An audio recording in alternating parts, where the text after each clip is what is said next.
Welcome, drone pilots.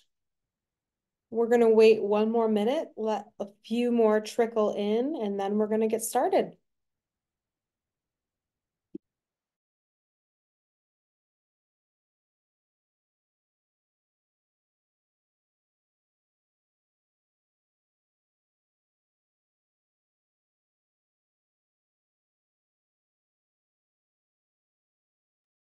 All right. Welcome.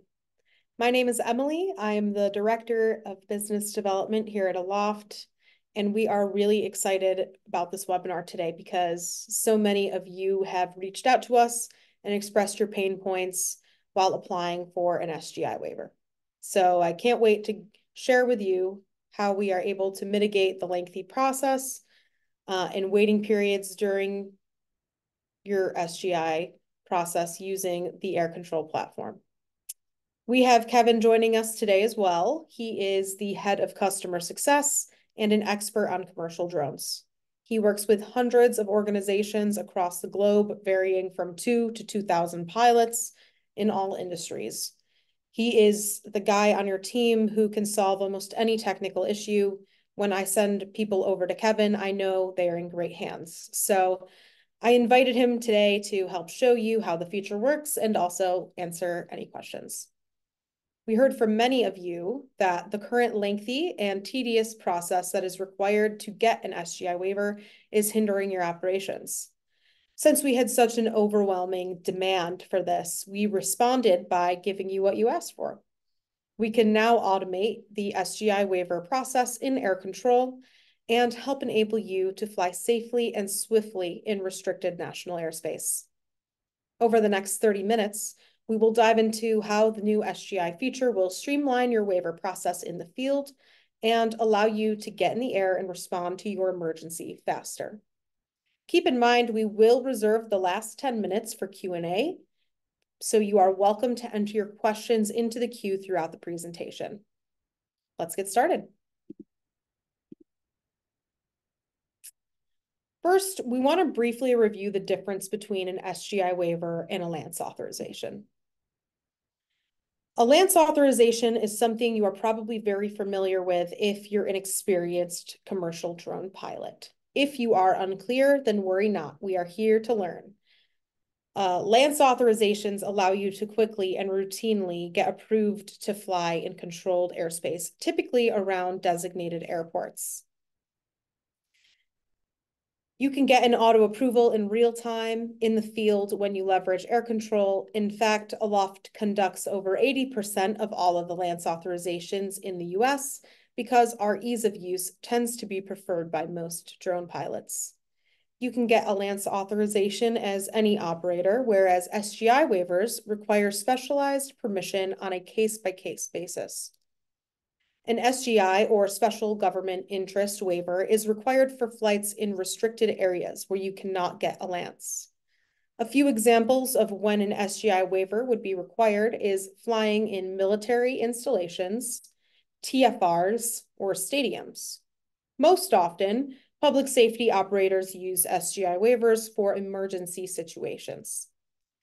If you look at the table, you can see we have highlighted a few key differences between a LANC authorization and an SGI waiver. LANC authorizations can be done in real time, get instant approval, and are meant for routine access.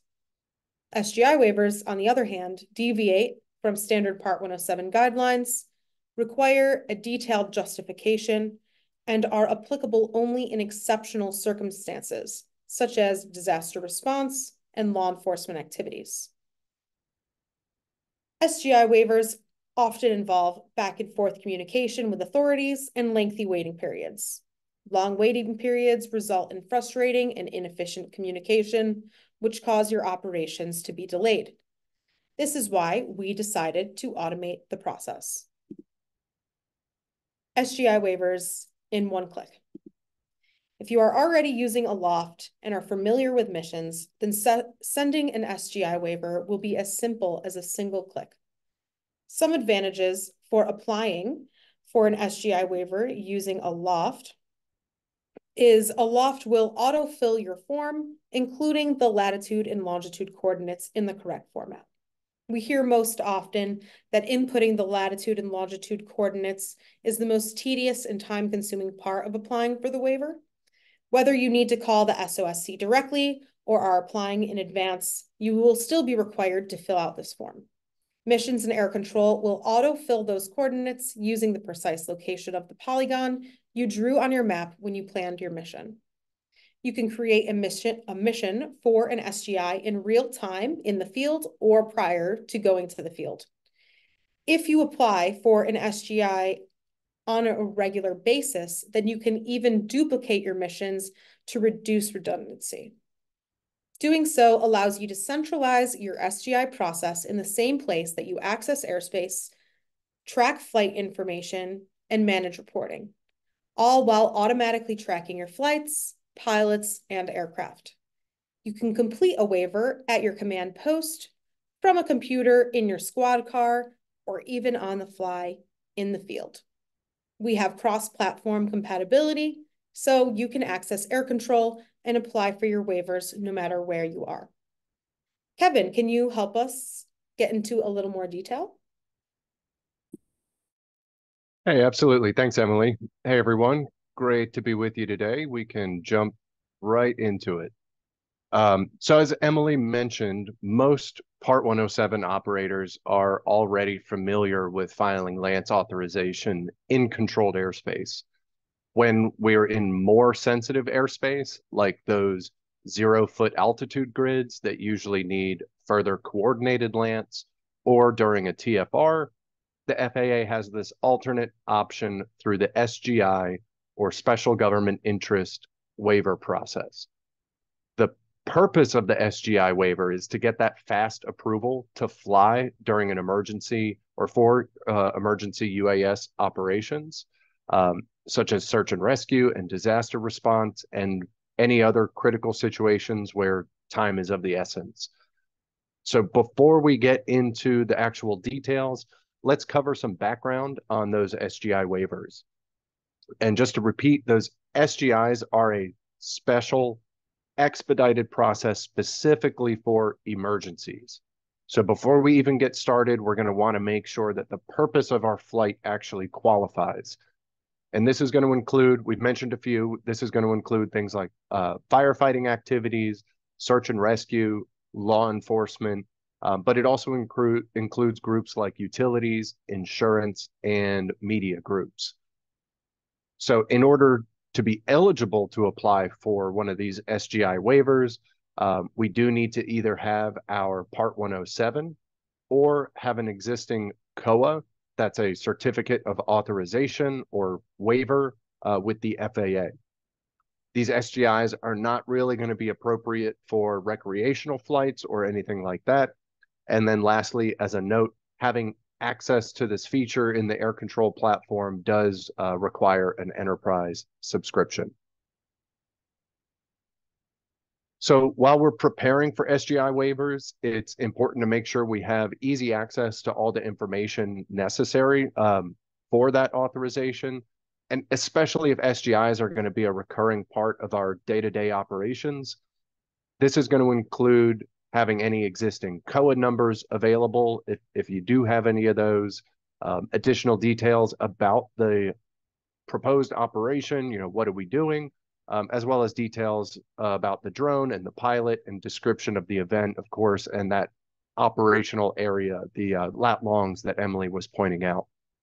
So if your pilot details and drone details are kept up to date in air control, most of this will be handled for you automatically. And also, if you're seeking authorization to fly during certain sensitive TFRs, especially near the Washington, D.C. area, you'll also need to submit a separate TSA or FAA waiver that we're not necessarily covering here, and that goes alongside the SGI. So let's look at a couple examples where these SGI waivers can come into play, starting with the leftmost example over there in the blue-colored airspace. That airport does have LANC enabled, but where we've drawn that box, there's a 0-foot altitude grid. And so this generally requires that further coordinated LANC approval process. And that can take 1 to 4 weeks on average. Moving on to that middle example there, it's going to be a similar scenario, but in this case, Lance has not been enabled yet. So traditionally, this is where we'd go through the FAA drone zone to start that authorization. This is also going to be a manual review process where it's best to allow that 1 to 4 weeks for a response.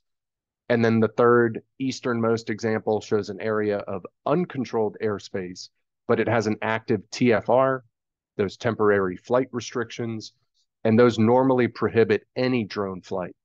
So these SGI waivers will allow us to bypass those traditional methods and barriers and open up the possibility of quickly flying in areas like these during emergencies. So now that we have a little more context, we're going to switch gears and take a look at SGIs in the air control platform. But before we dive into the actual details, I'm going to show a couple quick examples of how easy it is to pull these SGIs from existing missions.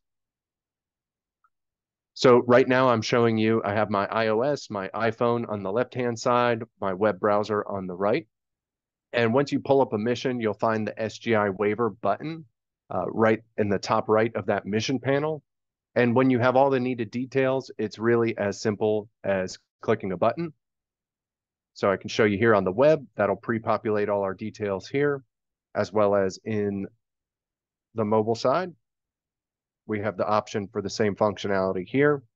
And just to cover some quick details here, we could throw in an address. And once you throw that address in once, it will save it. As you can see over here, I did not have to do that.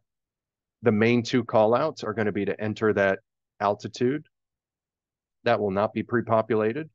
And another quick note there, you'll notice this altitude is not limited. So if you were to request above that, that could be part of your waiver here as well. And then lastly, once you select the nature of event, you'll see how it brings over some additional context from our mission as well. So just want to show you some couple examples of how easy it is to pull these out of the platform. But since they're linked to missions, we're going to take a quick step back and just cover some of the mission functionality and why those are also a useful tool in the platform, and then tie these two together.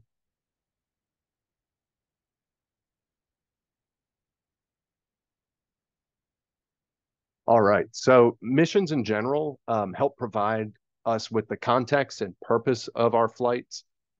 Really, no matter what kind of flight you're taking, whether it's on a commercial Boeing, a single engine Cessna, or even a drone, the FAA always likes to know what is the purpose of that flight.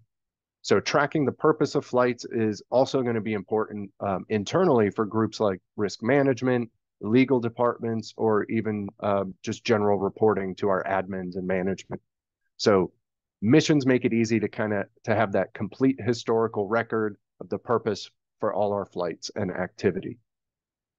So taking a look at this mission, you'll see that they're flexible enough that we can track activity coming from several pilots, each logging multiple flights and checklists and more. Again, if your pilot and aircraft information is kept up to date in air control, this is automatically going to be entered in and handled for you when it comes to the SGI. And using missions in return, you get that centralized location for all that flight information from the airspace down to the authorizations themselves and even workflow steps. So let's go ahead. We'll break down the steps for filing an SGI waiver from the air control platform. And as Emily mentioned, and you saw briefly just before, there are multiple ways that we can accomplish this SGI process in one click. And so you can choose which one works best for your operations, whether that's going to be more on the mobile side or more from the web browser. So let's start off a new SGI example by locating a flight area on our airspace map. So I'm going to the main airspace map here. We're going to pull up an area of interest where there might be an active TFR. We're going to select our flight area. And then we're going to kick off a mission just by using the mission button on the right-hand panel.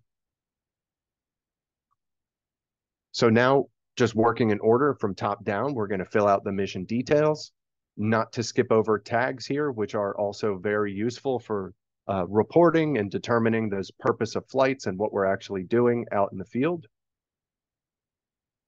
When it comes to the status, we will want to make sure before we go fly that this status shows as approved. Different groups use these statuses differently, so I'm not going to go into too much detail there, but just calling out that approved is going to be the main status we need here. And then when it comes to the mission title, we're just going to put in a friendly, again, additional context of what are we doing, what's going on here, why are we launching the drone in the first place, and that usually goes hand in hand with the tags. Then, of course, when it comes to the start time and duration, we'll want to make sure that covers our operation. And with the basic mission details filled out, we're then going to define our flight area. So this is where normally you have to convert those lat long coordinates and paste them into the form. That is going to be a lot easier here with the map tools. So just by hitting that create mission area, it'll give us the map tools that we need to draw right on the map.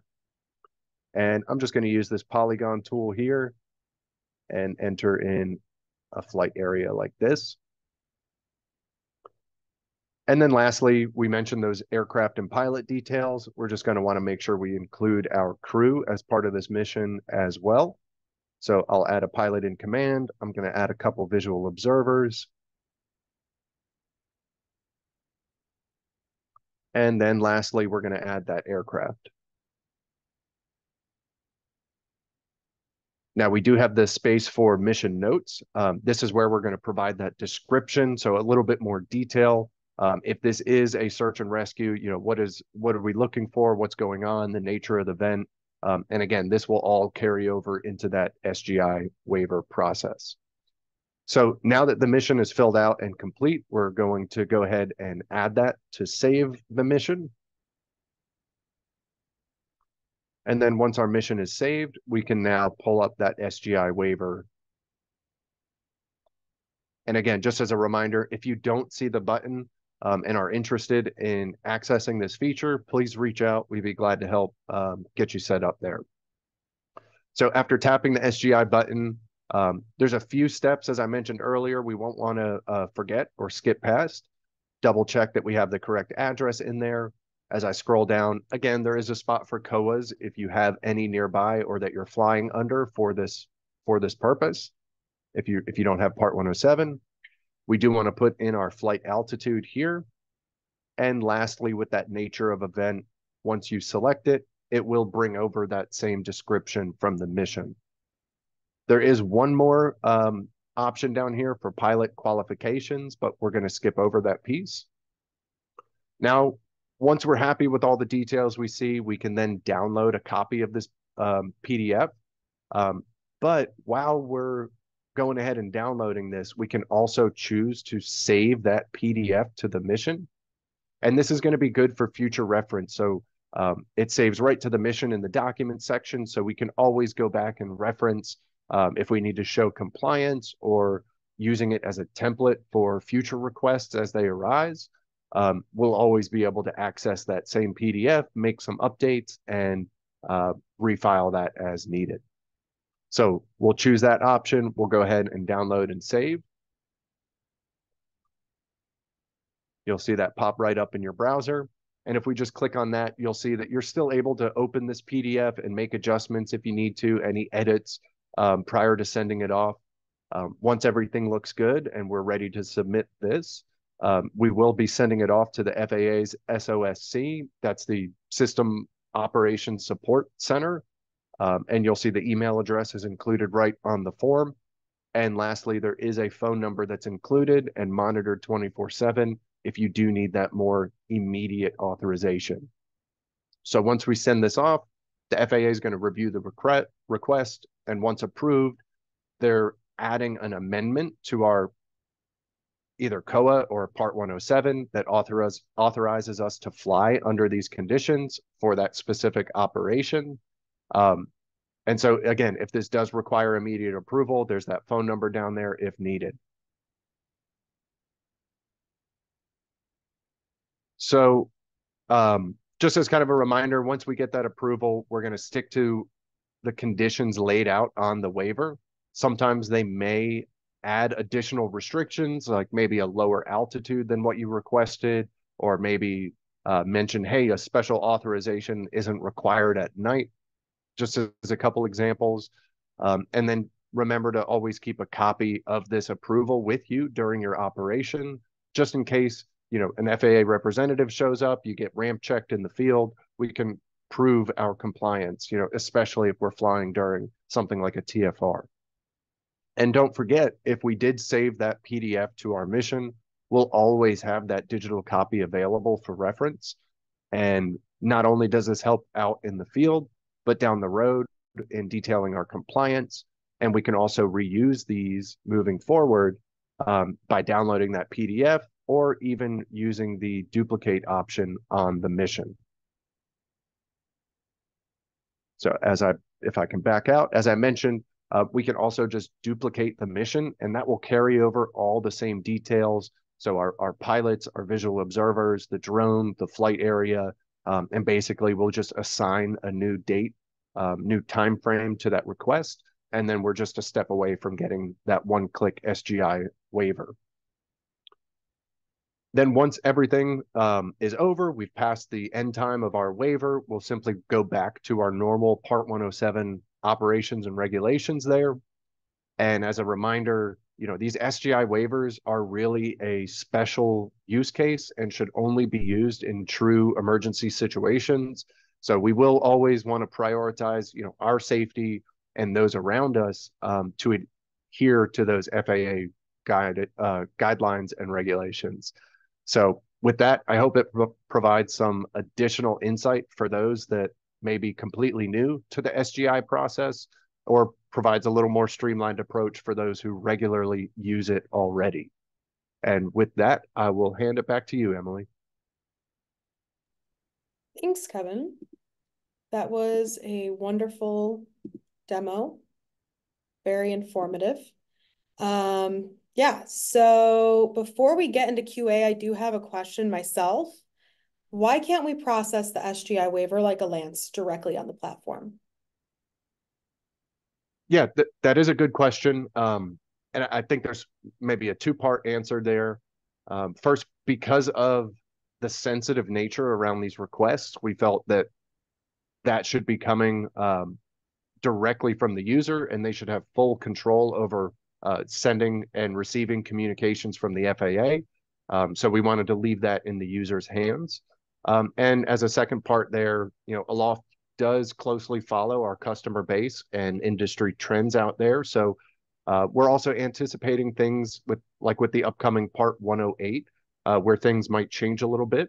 And we wanted to streamline the process now, but also remain a little flexible for those potential changes coming. Awesome.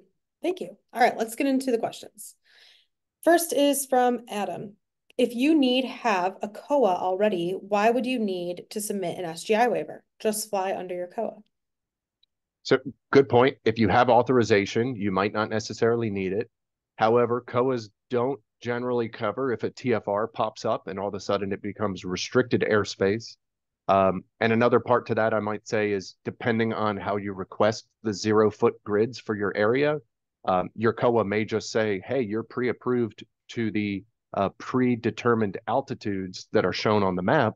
And if you're in a 0-foot area or there's a TFR, then you're essentially grounded. Awesome. A lot of the questions we're getting are questions that we actually wouldn't be able to answer because SGIs are, viewed on a case-by-case scenario by the FAA.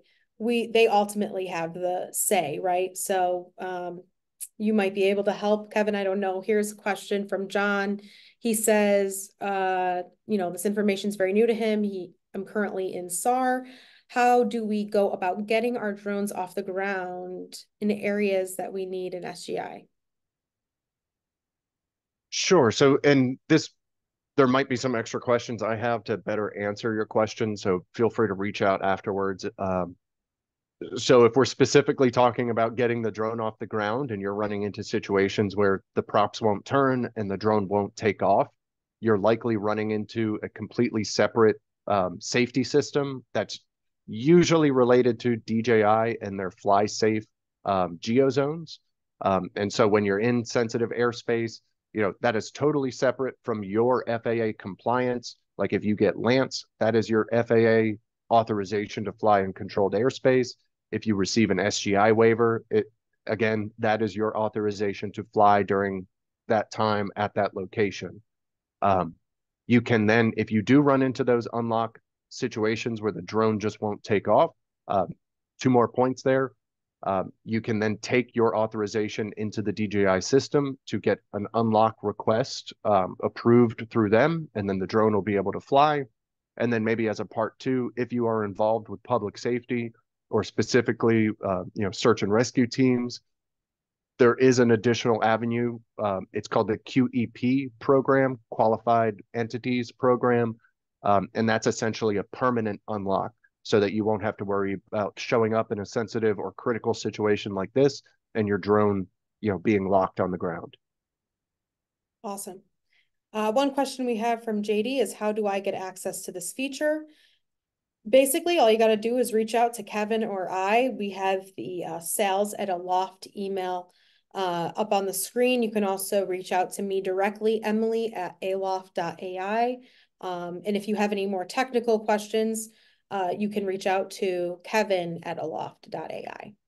We have a ton of questions here, so if we don't answer all of them, please feel free to reach out to our support channel or to any of the emails that I just mentioned.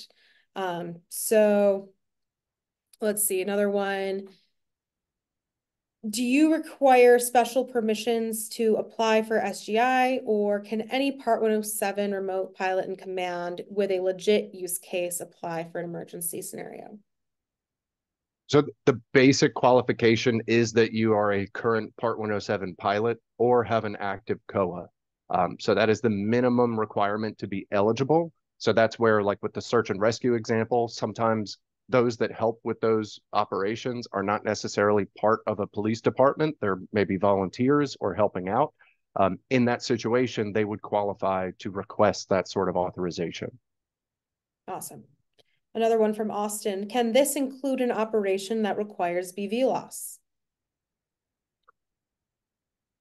Potentially, it is a waiver to your Part 107. So that would probably need to be explicitly called out in the authorization as part of the description and what you're requesting. Just like with the altitude comment, it's not hard coded where it would prevent you from requesting, let's say 500 feet. But you would have to take that into consideration whether or not it actually applies here, or maybe there's controlled airspace above. So without getting into specifics of of the exact scenario, I might leave that one there. Awesome. Again, tons of good questions here I can't get to. Please reach out to us, Emily at aloft.ai, sales at aloft.ai, support at aloft.ai. I could do one more. Let's do, with this streamlined option, will we still need to expect a 1 to 4 weeks for approval, or is there a shorter time frame without calling the number presented earlier? Gotcha. So, and I maybe want to draw a distinction. The 1 to 4 weeks I mentioned is generally around further coordinated Lance. So requesting above those predefined altitudes for a standard operation. Or when Lance is not available and we have to go to the FAA drone zone website. Again, non-emergency standard authorization, also 1 to 4 weeks. And I think between further coordinated Lance, generally we see response back in about a week. With drone zone, recently I've been hearing maybe a backlog of a couple weeks there. So, best to plan those out as far in advance as possible.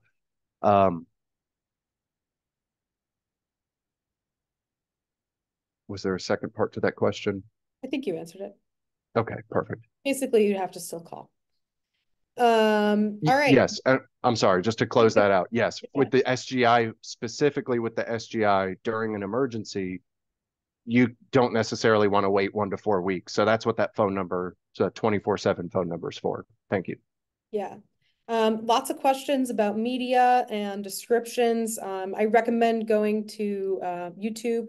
Drone Responders is a really good resource to learn more about FAA regulations and what is needed for descriptions.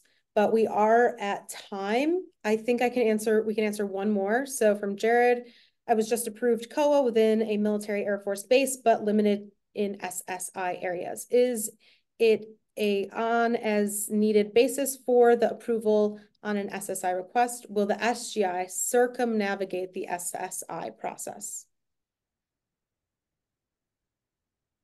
If you qualify, so all the qualifiers with like the emergency, what group you're with, the purpose of that operation. If you meet those qualifications, then yes, the SGI is potentially an alternate route. Um, whereas yeah, I'll leave it at that. Awesome. Well, thank you so much, everybody, for joining us today. Please reach out to us. Give us at least 1 to 2 business days to get back to you, but we promise we'll get back to each and every one of you. Again, thank you for all your questions, and we are excited to see you next time. Fly safe.